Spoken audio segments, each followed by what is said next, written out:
في ظل الأزمة الخانقة التي تعرفها السياحة التونسية منذ اندلاع الثورة، لم تتوقف معضلات أهل القطاع عن التفاقم والتضخم.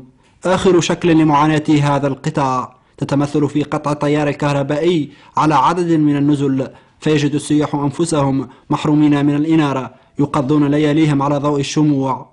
15 نزلا بمدينة الحمامات عجزت عن دفع معالم التيار الكهربائي، الأمر الذي دفع الشركة التونسية للكهرباء والغاز بقطع التيار الكهربائي والغاز. ضمن هذا الموضوع التقينا أحد رجال الأعمال وصاحب وكالة أصفار الذي وجه صابع الاتهام إلى ستاج، مطالبا الحكومة بالتدخل العاجل. المشكلة بتاع ستاج هي اللي مشكلة اللي خليتنا توا ناخذوا نتشوكيو، لأنه ستاج أنا راه شركة حكومية. شركة حكومية، هل ترى الشركة الحكومية تمشي بمنهج الدولة أو عندها منهجها هي ومنهج السابق في عهد البيت؟ هي قاعدة ماشية به توا. منهج الدولة توا والحكومة متاعنا هي من اهتماماتها القطاع السياحي ومردوده الاقتصادي، ومن أولويات الدولة، من أولوياتها الأولى واللي قامت عليها الثورة هو التشغيل. ستاج مالوغوزمون ما راتش بهذا الكل، ما خذاتوش بعين الاعتبار، خذات مصلحتها الخاصة. وتوا بعد الثورة وقفنا، نحبوا شكون يعاوننا، ماناش ناكرينكم. اتصلنا بهم، جاو قصوا علينا ضوء، وعنا وقفد كبير موجود. وتير كامل قصوا الضوء. وتير كامل يجيك يقص عليك الضوء، ما يهموش شكون فيه وشكون يسكن وما يسكنش، ما يهموش. يبعث لك بتاعو تقفل الكاميونة، تحل الوحدة، تقص الضوء وتسكر وتمشي على روحها. اتصلت بأطراف معينة. لا يهمها في الكوجينة اش عندك، يهمها لا عندك اللحم يفسد، لا عندك ياغورت، لا عندك ملاين، مش كيلو لحم ولا كعبتين ياغورت ترى، ولا لا تعرف انت منونه نتاع اوتيل كامل. انا ما نكروش استعملناها، ما نقولوش سرقتنا ولا زادت علينا ولا حاجه، لا، كل واحد نعطيه حق. لا حق استعملناه، لكن استعملناه نحن في البريود اللي استعملنا فيها الضوء هذيك، حقنا جينا فيها رسائل شكر وجينا فيها دعم وجينا فيها كذا، لانه ما حبيناش نسكروا ايامات الثوره اللي عندنا زيرو كليون في الاوتيل، زيرو كليون في الاوتيل، والضوء يقعد يشعل، ما نجمش نطفي الضوء. البيسين نسخنوا، ما يلزمنيش نبردوا، خاطر ما تعاش على كليون يجي. انا وقتها خدمت كجبت حرفاء وعطيتهم 50% تخفيض باش نفرهدوا. خدمت وقت عملت ثومه ب20 دينار باش ينجم اي تونسي قادر باش يجي يتفرهد. ولات تقوش عليها مشكله، ما عادش مشكله مهنيه، ولات مشكله شخصيه. هذا اللي خلاني انا واحد من الناس اتصلت بكل الجهات المعنيه. رئيس الجمهوريه منصف المرزوقي قال استناو عليا، استناونا، اصبروا. الوغ هاي سيد رئيس الدولة رئيس الحكومة، هاي مؤسسة من مؤسساتك ما صبرتش علينا، جيت بالوقت ننفذ. وش عملت هنا؟ ضربت حاجتين اللي انت مهتم بهم، اللي انت تسعى عليهم، هي من اهتماماتك السياحة والاقتصاد اللي باش تدور عجل الاقتصاد. انا مستثمر باش نبعد توا. انتقلنا الى مدينة الحمامات لنقف على حقيقة الوضع، فاذا بالحقيقة تتجاوز ما تصورناها. I am here from the 4th of November. About 6 months. 4 أنا موجود في تونس منذ 4 من نوفمبر. انقطع التيار الكهربائي 3 أو 4 ليالي، ولكن هذا لا يمثل إشكالا بالنسبة لي. لقد زودني مكتب الاستقبال بالشموع ومصباح كهربائي، كما أعول على إضاءة الشارع.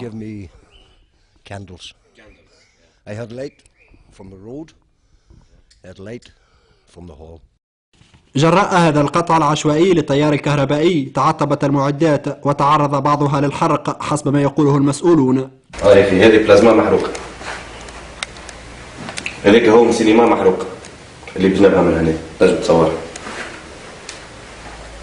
كيفاش تحرقت؟ كان تفسر كيفاش العملية؟ وقت اللي قصوا الضوء، بعد ما عاودنا نتفاهم معها المرة الأولى بالكل، في ترجعة الضوء هو الماتريال اللي تحرق.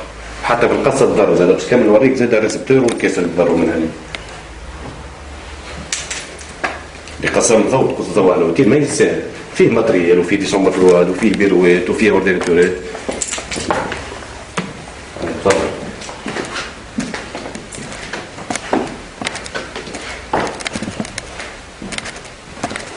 هذاك خويا ريسبتور محروق، هذه كاسه محروقه ما تمشيش. نستناو من الحكومه باش تساعد. قعد الضوء مخصوص، ما نخبيش عليكم يعني في القصه الاولى نتاع الضوء تضرينا برشا. عندنا دي فريغو اللي طاحوا اون بان اللي كي سون اون انتروتيان، ماتريال تحرق نتاع كوجينه نتاع ريستورون كي توا في الانتروتيان، وشكون باش يخلص لي فري دونتروتيان هذوما. وبطريقة بدائية يقوم هؤلاء العمال بتزويد أحد المولدات بالبنزين 3 مرات في اليوم لإنارة جزء من الفندق. رجعوا الضوء للوتيل باش يخدموا به الضوء تويك. لا اشتروا اللوتيل بريس باش يخدموه، باش نقبلوا كليونات هكا. يعني كما تستعملوا في المازوت باش تخدموا اللوتيل الكل. اي نصبوا في المازوت باش نخدموا به الضوء للوتيل، فهمتني؟ بالطريقه هذه نخدموا. ان شاء الله رتسابك رجع لنا الضوء هكا وخلينا. انسان يخدم في التوريزم اخزروا له كيفاش عايش. احنا توا في عصر نعيشوا فيه هكا، وليكم انتم الجواب، قولوا لي تحبوا. هذه تونس اليوم هكا، غدوه الحي كيفاش؟ احنا في مارس توا. اون برانسيب نبداو ندهنوا ونبداو نحضروا في الانتروتيان نتاعنا ونبداو نحضروا في وينو؟ توا احنا رجعنا باش نرجعوا للغاز من بعد والحطب. باش نطيبوا على حطب ونشعلوا بالغاز في الوعد. يا رسول الله ويني كلمة حق نحب نسمعها من عند أي مسؤول، من عند أي بشر يوضح حالي. كنت هذا توا اللي صورته هذا مرة برك في النهار، اللي احنا 3 و 4 فوا في النهار، هذا اللي جبناه هذا 100 دينار مزبوط. الور كيف في النهار نصبوا في 3 و4 مرات، يعني أقرأ حساب 300 400 دينار في النهار، هذا مزبوط. يعني ستيك ما تنجمش تقبلهم هذوم في لاصق يقعد الجروب يخدم.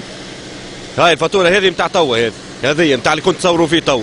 يعني نصبوا له الصباح وفي نص نهار وفي الليل، وفي الليل لازم يزيدوا باش يكمل الصباح. اقرا حساب 350 دينار كل نهار، هيك كلام مزبوط. باش نخدموا باش ناخذوش يخدموا شويه في الكوجينه، باش كي يجينا كليون على الاقل نعشيو ونفطروا. معدين كابل كيما هذاك تشوف الكواليتي كيفاش يديروا ريس باش نخدم. وقت تشوف العباد كيفاش تعطل فيه، يعني الحكايه فارغه يعطلوا فيه. بالمازوت هذا تمشوا فيه هذا الماتش قلت بالمازوت براسك كل يوم 330 دينار. كل العاملين في هذه الفنادق الخالية من الزائرين يبعثون برسالة لوم إلى الجهات المسؤولة، ويحذرون شركة الكهرباء والغاز من شخصنة المسألة وإحالة مئات الشغالين على البطالة. وعندنا يجي 3 ولا 4 جروبات عم يحبوا يعملوا ريزرفاسيون خاطر الضوء مخصوص، الماء يحبوا يقصوا علينا الماء، ما عملوا كل شيء عملوه أنيلي وخدامة قاعدة بلاش خلاص. محسوب توا نقولوا الشهر الثاني، توا داخلين الشهر الثاني وبريم مش خالص. سيانا ساز بالسيف هذا باش نسلكا نخدموا احنا بشويه وانسه باش خلصنا السنه ساز ونروح في سنه ساز. بقات شهرياتنا مازلنا ما خديناش شهريات. بالنسبه للونجاجمون هما خلطوا الفاتوره الثانيه وما حبوش يقبلوا، يعني باش يعاودوا يعملوها اقساط، باقي ما حبوش. ما فهمتش، هي الحكومه تقول اصبروا علينا، اخي ستيك ماهيش حكوميه، هي سوسيتي ايتاتيك فهمتني، وهو بتقول لك حكومه اصبر عليه، هما مش صابرين. يجيك طول يقص الضوء، لا يعرف عليك خويا تحب تهبط تشوف في الاوتيل قالش عندنا سلعه في اللي شومبر في الرواد، يجي يقص الضوء هكاك. معناها من رجع لك الضوء لما تخلص 31 مليون. احنا معناها كابابل باش نخلصوا 31 مليون. احنا ندخلوا فيها ال 31 مليون، ماناش ندخلوا فيها. معناها انت تجي تقول لي خلص 31 مليون نهار 29/12 اللي معناها نهار 31/12 احنا عندنا كليونات وعندنا معناها راس العام كما تعرف، ونجي تقص نهار 29 معناها 12 جي تقص علينا الضوء. احنا باش نخلصوه اذا كان ما نخدموش، اذا كان كل يوم معناها ما يجيش للوتيل باش نخلصوا الضوء، لا نخلصوا لا الضوء لا نخلصوا الماء لا نخلصوا معناها الخدامه، هكا ولا لا؟ هاي كليونات جاو ومنهم معناها كليونات راي التور هز الكار نتاعو وهزهم معناها لوتيل واحد اخر. قلنا لهم الضوء مقصوش باش يسكنوه، كيف باش نكلمهم؟ حلوا لهم الشوفاج باش نكذبوا عليهم باش يسكنوهم في الظلمه؟ مازال واحد شكون يسكن تو في الظلمه؟ يظهر لي الضوء معناها من الضروريات، هكا ولا لا؟ قصوا علينا قصوا علينا ورجعنا وحاولنا نلقاو ان انجاجمون. قصوا علينا من شهر ديسمبر، حاولنا باش نلقاو ان انجاجمون من الاول. سيتي ان لونجاج دو سور. نحكيو معاهم، قلنا لهم راهو اكتويلمون ما عندناش فلوس، لي ديت هذوما اللي تراكمت علينا، يعني كونسومينا ذو مش ما كونسوميناش، مي لي ديت هذوما سي دو للثوره. احنا عملناه وخدمنا شهر في 12 شهر كليون تاعك، احنا ماناش طالبين باش نخلصوه الضوء، يعني تو تار باش يخلص. اما هو قرار قصان الضوء جزائي اكثر منه باش يخلص، خاطر هو كان باش يقص عليا الضوء باش يقصك السيركل فيسيو اللي هو نخدم باش نحسن لوتيل وباش ندخل فلوس باش نخلصك. دونك هو يحب يجازيني ما خلصنيش، هاني باش نقص عليك الضوء. احنا اعطيناهم مثلا، احنا اعطيناهم ان ايشيونسيي مازال لنا ابوبري في 60 مليون لازمنا نخلصوهم. اعطيناهم ان ايشيونسيي 10000 شاك موا. بيان سور نخلصوا لي فاكتور، يعني كونسوماسيون ريال اللي عندنا اكتويل نخلصوها مع لي 10000 هذوك. ورفضوا لهنا في عندنا احنا لهنا الستيج المحلي نتاعنا رفض. في حين تتمسك الشركة التونسية للكهرباء والغاز بالاتفاقية المبرمة مع جامعة النزل التي قدمت على إثرها تسهيلات عديدة لأصحاب الفنادق قُبلت بعدم التزام الطرف المقابل حسب ما يقوله مدير التوزيع بالشركة. بعد الثورة الشركة التونسية للكهرباء والغاز يمان منها بالوضع اللي تمر به البلاد، ويمان منها ببعض الصعوبات اللي مر بها القطاع السياحي وأيضا القطاع الصناعي، خذت بمبادرة فردية منها متعت صناعيين وأساسا أصحاب النزل بتسهيلات. وفي الجانب هذايا مشيت حتى أكثر من هذايا، قامت مع جامعة النزل بضبط اتفاقية إطارية يتمتع من خلالها النزل في فترة معينة وعلى أقساط معينة بإعادة جدولة نتاع الديون نتاعهم ونتاع الاستهلاك نتاعهم. والله الرد البينة على من ادعى،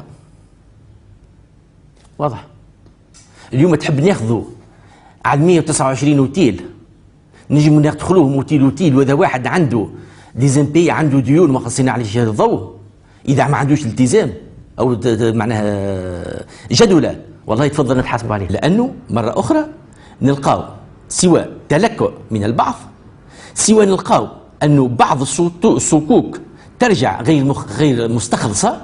وقت اليوم تبعث الاوتيل وتقول له ايجي يا اخويا نقعد انا وياك ونعمل لك باهي نعمل لك تقسيط على شهرين 3، ويرفض او يطلب تقسيط على 12 شهر و15 شهر، مش ممكن بالشركه توصل بالشكل هذا. لانه كما انت تشوف اعوان، هل يرضيك نقول له هل يرضيك انه ال 10000 ولا 11000 عون نتاع الشركه التونسيه للكهرباء والغاز ايضا الشركه ما تلقاش باش تخلصهم؟ ما يعنيش لو يلزمنا نحيو من ادمغتنا انه شركه حكوميه الله ننزلوا عليها كما نحبوا. على مستوى الازمه هذه كما وقع النهارين هذوما امضاء اتفاقيه حول المخاطر عن بين شركات النقل، لما اليوم على مستوى البنوك معنا نوضعوا خط تمويل خاص بالصعوبات نتاع القطاع السياحي. كما نفى مدير التوزيع تسبب عملية قطع الكهرباء في أضرار داخل الفنادق، واعتبرها أعذارا لا تبرر أخطاء أصحاب المؤسسات السياحية. اللي نحب نقوله في الجانب هذا الوتلة الكل هما ممولين عن طريق محاولات خاصة، وهيك علاش نقول الكلام هذا الكل مردود عليهم. الكل عن طريق الوتلة الكل النزل عنده محاولات خاصة بها، واللي يسمعوا فيها والفنيين اللي يعرفوا هل انه اللي عنده طريق مولد خاص وتقطع عليه معناها الضوء عن طريق ديجونكتور هل يوقع فيه اضرار؟ قطعا لا، بدون حتى تعليق. عديد المحاولات للاتصال بالملحق الصحفي أو بأحد مسؤولي وزارة السياحة لم تثمر غير رد واحد: لا يمكنكم الحصول على مخاطبكم في الوقت الحاضر. في انتظار توافر رد أو حل من وزارة السياحة، يبقى الحل الوحيد اعتماد الشموع والبنزين، الملجأ الوحيد لأزمة كهربائية تلقي على واقع سياحتنا مزيدا من القتامة.